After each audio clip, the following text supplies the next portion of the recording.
Now, C has a few combinations that make it sound different, all right?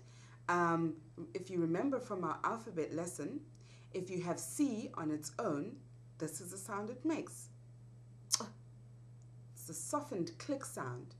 Say it with me. Good.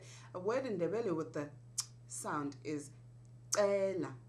Say it with me. Ndebele. Excellent. Ndebele means to ask for something. Please, Ndebele. I'm asking for. Ndebele. Okay. When you add N to the C click sound, this is the sound you're going to get. Did you hear that? So there's C by itself is the N and the C together is okay. A word in Ndebele with the sound is ncedo. Say it with me. Ncedo. Good.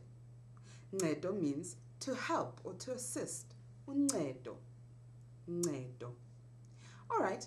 When you add H to C, remember, H hardens the sound. So when we add H to the C, it's going to harden that soft click sound and it's going to become K. So when you see CH in Ndebele, it's K. I know you'll be tempted to say ch, which is in English, but that's not how we say it in Ndebele. When you see CH, it's K. Say it with me. K. So we have K for C alone, N for N and C, and K for C and H. A word in Ndebele with the K sound is cargo. Say it with me. Cargo.